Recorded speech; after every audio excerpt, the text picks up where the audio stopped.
We are one of the largest manufacturers of construction equipment in the world.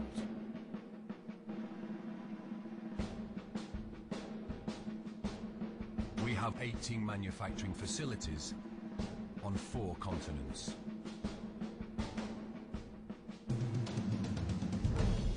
We produce over 300 different products for a diverse range of applications.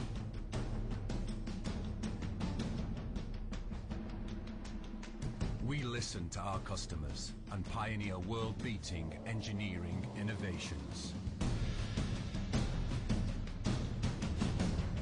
We offer the widest range of options and attachments to deliver tailored solutions. We have 1,500 dealer depots worldwide. We support our customers 24 hours a day, 7 days a week.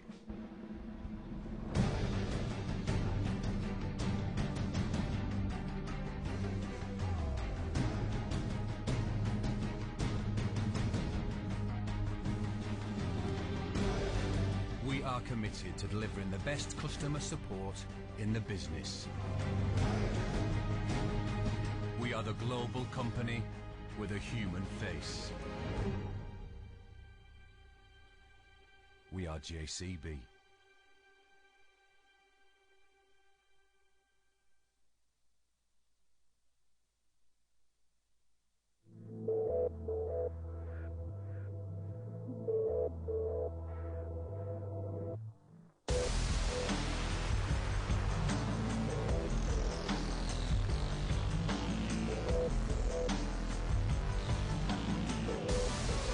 We're a private company.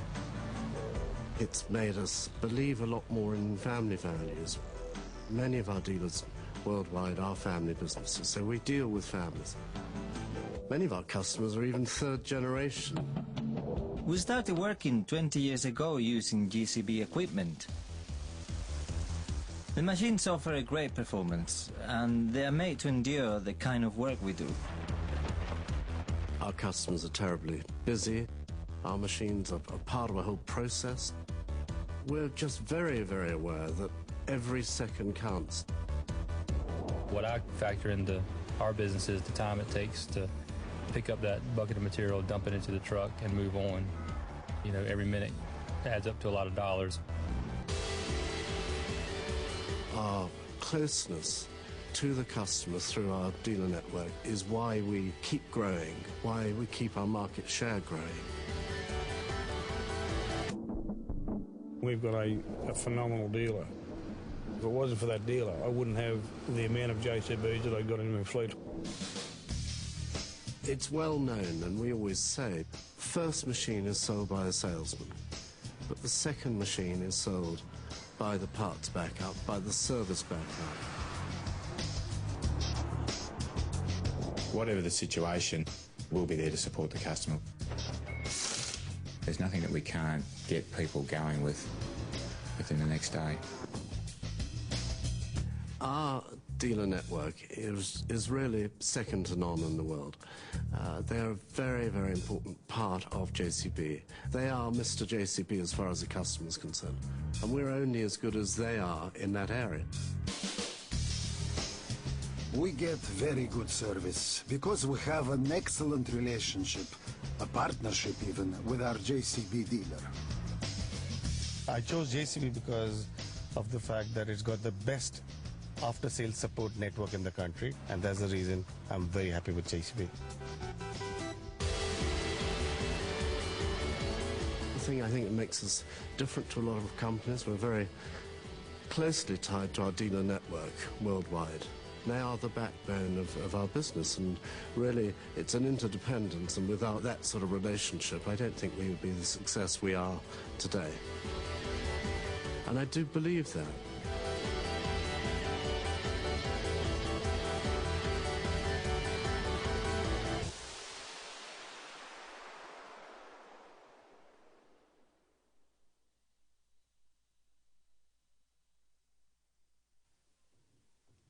Right, good afternoon. I trust you're awake. A bit of a shameless plug for the company, but I felt it would help you have a better perspective and an understanding for what JCB is all about. Now, when Paige asked me to speak today, I was really quite panicked because I couldn't quite understand what relevance what I had to talk about would be for you.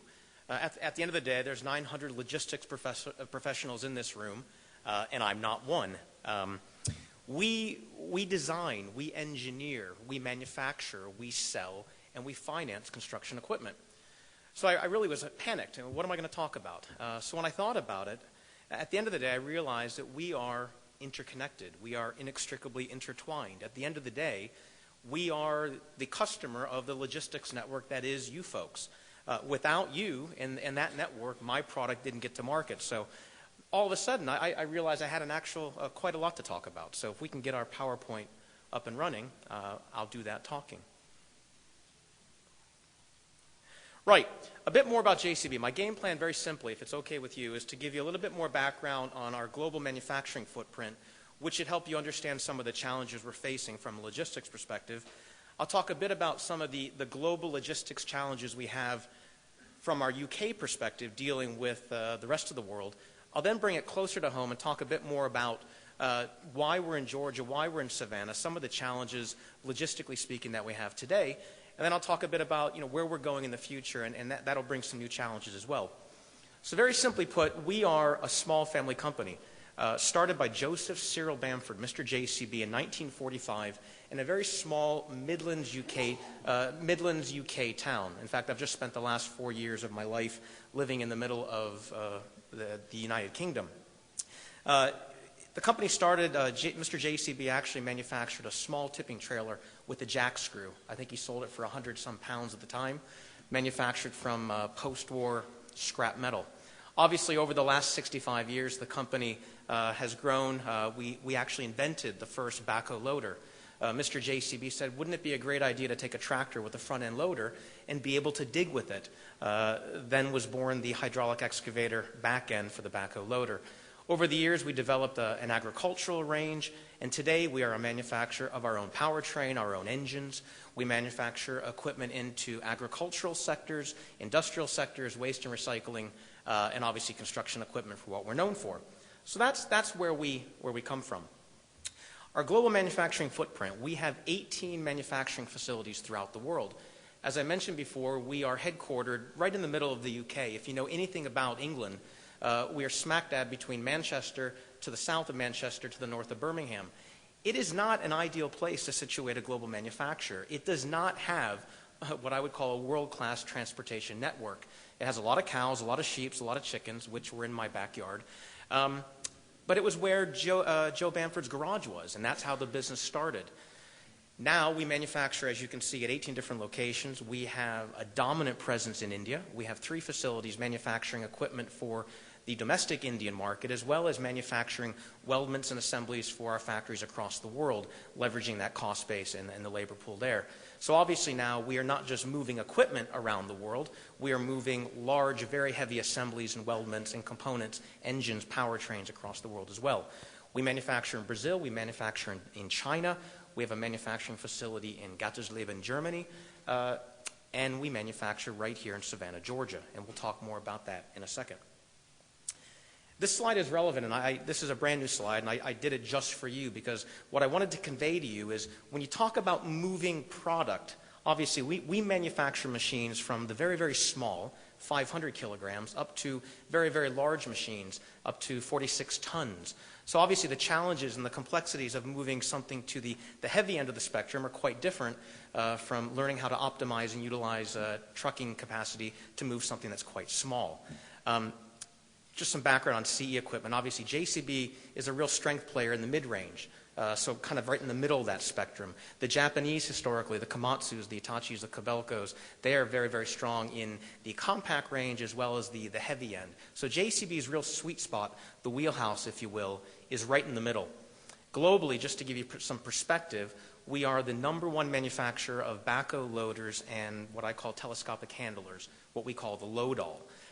We manufacture and sell more backhoes in India than Caterpillar sells in the entire world. So these are our 2 flagship products. I mentioned a bit as well before, to insulate ourselves, obviously, from the fluctuations in global currencies, as well as to take more control over our own supply chain, we are incredibly vertically integrated. We manufacture our own axles, our own transmissions, our hydraulic cylinders, our chassis, our cabs, our arms. About 95% of the backhoe we manufacture is made by us. So obviously that's very good news in terms of mitigating that FX exposure and having control over our supply base. A bit about us here in Savannah, Georgia. 10 years ago, we located a manufacturing facility in Savannah. I flew up from there this morning. And today we manufacture the HEMI, the High Mobility Engineering Excavator for the United States Army, Air Force, and other NATO-aligned militaries around the world. We also manufacture a skid steer loader. Obviously, if any of you have seen the HEMI, it is an absolutely awesome piece of equipment. It can travel at 60 miles an hour. It's designed to basically keep up with a convoy at convoy speed in operating theaters without the need to be transported on basically a flatbed. It's an awesome piece of equipment. It has up-armored crew protection capabilities. We've had these vehicles in theater in Afghanistan roll over IEDs, be destroyed, have the operator walk out to dig another day. So it truly is an awesome piece of equipment, and I urge you, if you're ever down in Savannah, stop by and have a look. We have almost 100 dealers in North America, so we do have about 87% market coverage. We are not a dominant player in North America, which is why I've come back from England, because the opportunity and the challenge in North America are frankly limitless. We are a dominant player, as I mentioned, in Western Europe. We are the #1 player in India, but we have a lot of work to do in North America. So we do have the coverage, and we continue to build that dealer network, and we'll talk more about how we get equipment to those dealers here in a second. Now, I mentioned before that we are, at the very end of the day, we manufacture. We manufacture locally for a domestic customer base. And we import machines made in the United Kingdom and in Germany. We import through East Coast ports, particularly Savannah, for distribution throughout North America. We have, however, dabbled with export. Really up to the end of the boom that Paul spoke about before, we were exporting and leveraging FX. We were exporting backhoe loaders to a variety of countries around the world. Obviously, being a manufacturer, we had a lot to learn about that. We had never stuffed a backhoe loader in a container before. You would not believe, imagine 20 people standing around a container trying to figure out how to get 2 backhoe loaders into it and realizing with this agonizing frustration that the design of the backhoe loader was 2 centimeters too wide for it to actually fit in that container. So what you begin to learn as you begin to voyage into these new exporting environments is you need to begin designing your equipment for export, for knockdown capability, for component knockdown capability. Obviously, when the markets went off the cliff at the end of 2007 into 2008, we stopped those exporting activities. Now, with that being said, however, JCB for the very first time has offshored engineering and manufacture of a skid steer loader to North America. We are currently in the process of designing for global export a very new generation of skid steer loader that will be designed, engineered, manufactured in Savannah, Georgia, and lo and behold again, exported to the rest of the world. Some of the largest skid steer markets outside of North America are in places like the Middle East, Asia Pacific, believe it or not, Italy, Spain, Southern Europe. So we will be manufacturing right here in the state of Georgia and having to, with the help of you folks in the room, learn how to export that product globally. We're very excited about that. So that's a bit about us. Now why did we pick Savannah? Why did we pick Georgia, and why did we pick Savannah specifically? Obviously, this really requires no explanation. You know, it's a nexus of infrastructure. Obviously, I-95, the airports, the ports, Savannah and Brunswick. Obviously, we use a lot of these, and most of you in the room know what these are. We bring most of our equipment over from the United Kingdom on ro-ro vessels. We bring most of our volume through the port of Savannah. You know, one of the challenges we have is, as many of you know, Colonel's Island in Brunswick is a dedicated ro-ro port, and more volume historically has gone through there. For us, the more volume we can bring through Savannah, the better. We save something like $200 a machine in terms of transport cost if it comes to Savannah versus coming to Brunswick. So we are really trying to use the port of Savannah more because there are obvious economic advantages to do that. Here's a great picture. I'm not sure we'll ever see these days again, but back during the heyday in 2006, We actually brought over, I think, 350 pieces of equipment on one Wallenius Wilhelmsen ro-ro vessel out of Southampton. So this is how we get our machines that we import into the U.S. into that market. Obviously, we bring in about, I think, 150 to 200 containers a year as well in terms of the components for the machines we manufacture here as well. So we're using the container as well as the ro-ro capabilities that the ports bring to us. So it was a logical, frankly, no-brainer to come to Savannah, Georgia. We have the rail system that was spoken about before, certainly services to the major ports of the world, a diverse economy, a fantastic climate. Believe me, I've been in the UK for the last 4 years. I'm digging the climate. And there was obviously some state encouragement as well. But most importantly, the right demographics existed in the neighborhood. Now, what do I mean by that?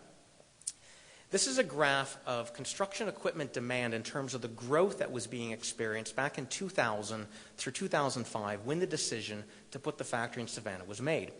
And obviously, coming from the United Kingdom, we said, okay, it makes absolute sense to locate on the eastern seaboard. The next logical question was where? Well, what you can see, if you look at the darker gray almost to the black states, those are the states that during that period were experiencing what you would call a residential housing boom. This is where the growth was. This is where all the snowbirds were moving. This was the Sun Belt. That smiley face, essentially, is where all of the growth in residential construction, which has actually been so horribly impacted, as Paul talked about a few moments ago, this is where the growth was occurring, and where you have residential, non-residential growth to support it, you have, demand for construction equipment. So it was a no-brainer to locate in this part of the world. Now, what are some of the challenges that we at JCB are experiencing globally? I mentioned before that we build machines. And I am not a logistics professional, and neither, frankly, were many of us at JCB. And this is changing, but this is kind of a before view of how we did business. And what you'll notice, look to the inbound, so basically to your left of the screen. Our Incoterms were effectively landed. So we had components coming in from our Japanese supply base, from our European supply base, all Incoterms CIF. Essentially, we had truckers from all over the world, air cargo from all over the world in a variety of different packaging, no standardization, no visibility, all arriving at our doorstep. And we really didn't know when it was going to arrive or in what condition it would arrive or how it would be labeled. Conversely, in terms of our outbound, everything was ex-works, which essentially meant we built the machine, we put it in the backyard and said, right, Mr. Customer, come and get it. So if you know anything about working in Europe or working in the EU, imagine a parking lot with machines coming off the line at a rate of 100 per day. And sometimes the truck drivers from Poland, from Russia don't show up, or they show up all together. You can imagine the congestion and the chaos and the lack of visibility downstream as well. So effectively what we had was a manufacturer in the middle and a chaotic supply chain around us. This will be intuitive to you guys, but it was relatively new to us. We then said, wow, we have, what can we do to take this chaos out of our lives? Effectively, what we've done is, in terms of the supply chain, we've pushed upstream, and we've moved now to an ex-works arrangement whereby we insert in between our supply base and us. And remember, a lot of our supply base is us, which is good news because we're vertically integrated. We insert a global lead logistics provider, an LLP, in between. We now standardize packaging. We actually go out and pick the kit and components from our supply base. We know when it's arriving, and we now have visibility upstream. Conversely, once again, intuitive to you folks, we said, how can we control the downstream? We've stopped this business of ex-worksing and allowing them to come to us. We've actually taken control and pushed our Incoterms to a landed CIF model, where now we are actually, building freight into our invoices. We sell the machine, we have the freight there, and we arrange the freight. We ship at a convenient time for us using carriers of our choosing. So effectively, we've pushed out our sphere of influence in our supply chain from being very, very close to home to being cradle to grave. Obviously makes a lot of sense to you folks, but for a manufacturer, it was very, very new territory. So that's what we're doing globally. What are we doing locally? And what are the challenges we have locally? Well, most of you in this room already know this. You feel it every day. Fluctuating diesel prices, changing government regulations, rising port fees, rising warehouse fees, road congestion and safety. It's all the things we talked about and heard from the speakers here today. One of the other things we struggle with, and it goes back to that comment I was making about the different sizes of equipment. Imagine this. You have a 20-ton excavator you have to ship to Las Vegas, Las Vegas, for example. It's a relatively high-margin piece of equipment. You have a truckload that this is probably being very, very optimistic. There's no way you could probably ship it for $2,000. But at the end of the day, you have a high-margin piece of equipment. You put it on the truck, and you know that your per-unit cost to ship that piece of machinery is $2,000. Now, I mentioned before, we're going to build compact equipment here in Savannah, Georgia. We're going to build smaller skid steer loaders. Obviously, freight optimization, load utilization becomes very, very critical. You have the same truck going to the same place, $2,000 divided by 4, your per unit cost to ship is $500. The moment that one machine goes by itself in a truck, you're dead. $2,000 on one machine, depending on the product, depending on the market, depending on the customer base price in that market, your margin is evaporated. So obviously for us now, as we move into shipping the compact equipment, load building software, load optimization software, working with logistics partners to make sure we're milk running the equipment effectively becomes far, far more important to our business. We have a lot to learn. Obviously, we work with our logistic partners, and many of you folks here know this all too well. And don't misconstrue what I'm going to say to you. All of this is absolutely fundamental, and it's all good stuff. We've got to do it. But I think what we all recognize is there are burdens to compliance. And what I mean by that, obviously, and I called a few of our trucking partners and said, right, what are your biggest challenges today? And you guys will know this intimately. Obviously, new EPA regulations, lower burning sulfur fuel, and the technologies required to accommodate that have resulted in heavier, more expensive engines. If you talk to some of the trucking companies, one of our carriers says that on average they lose about a half mile per gallon with the new cleaner burning engines.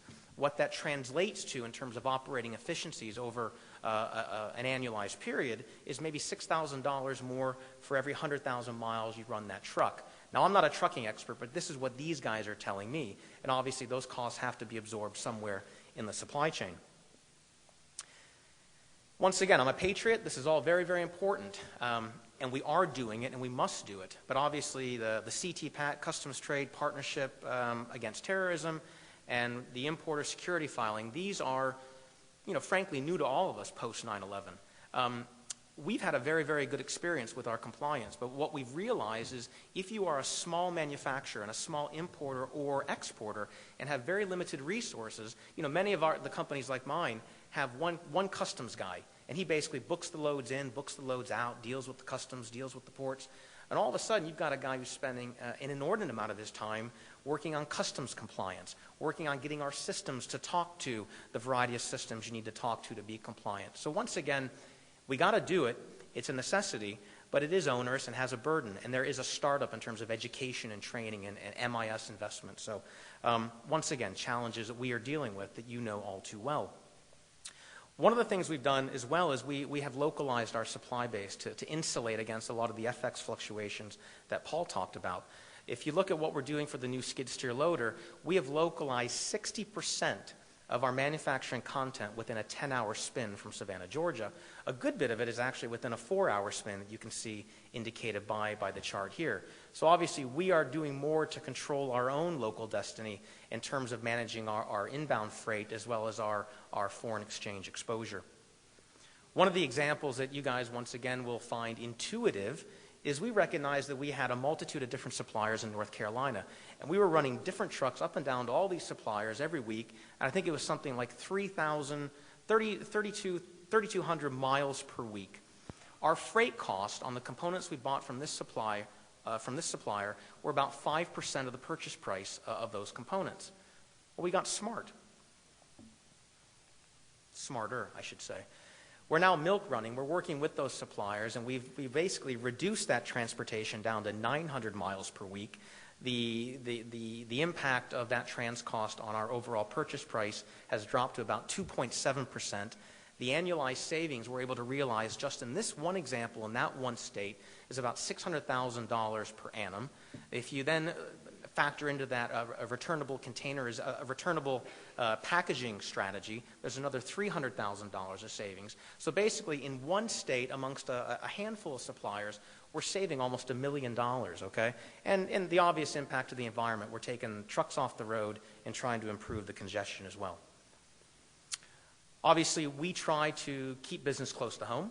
We import product from the UK and Germany, and we do utilize other ports. But right now, about 63% of what we bring into North America comes through the Georgia Ports Authority, and we will continue to try to increase that. As I mentioned before I have my closing video, we have a lot to learn. Over the next few months, as we move into the fourth quarter of this year, we will begin manufacturing and exporting our skid steer loaders overseas. If you follow the industry news as well, we have just signed a supply agreement to actually manufacture Volvo-branded skid steers for the Volvo Construction Equipment Company as well. So we will be exporting globally for both JCB and Volvo right here out of Georgia in Savannah. I'm going to leave you now with a bit of a video. It's a little bit softer. One of the things we did earlier this year, and it really is quite out of vogue now with the media, what's going on in Haiti is really quite awful. And there's not been a lot of attention, in the past month or so. It's kind of, as I said, come out of the news. We decided to put our backhoe to the test. We actually took a JCB 3CX backhoe, and we started at Tybee Island, Georgia, middle of March. And our goal for charity, for the Red Cross and for Haiti, you can visit www.jcbforhaiti.com. The idea was to drive a backhoe loader on our nation's highway system across Louisiana, Alabama, Mississippi, Texas, New Mexico, Arizona, and end up at the Santa Monica Pier in California. And we did that in about 2 weeks, and obviously along the way making stops at dealerships and community events to raise a targeted $1 million for charity. What I will leave you with before the video is at Tybee Island, we actually dug a bucket of sand. And the intent was to take this bucket of sand in the excavator, curled up underneath it. You can see how that curls up in the back. And that sand traveled all the way across North America. And when it got to Santa Monica, it promptly pulled up onto the beach with all the local media there. And as the bucket curled outwards and that sand dumped onto the beach in all its pristine, glowing white glory, I got to tell you that everybody there on that beach knew whose state's beaches they wanted their toes firmly planted in. I got to tell you, our beaches rock compared to California. So with that, I'm going to leave you with the video, and I really do thank you for giving me the time this afternoon.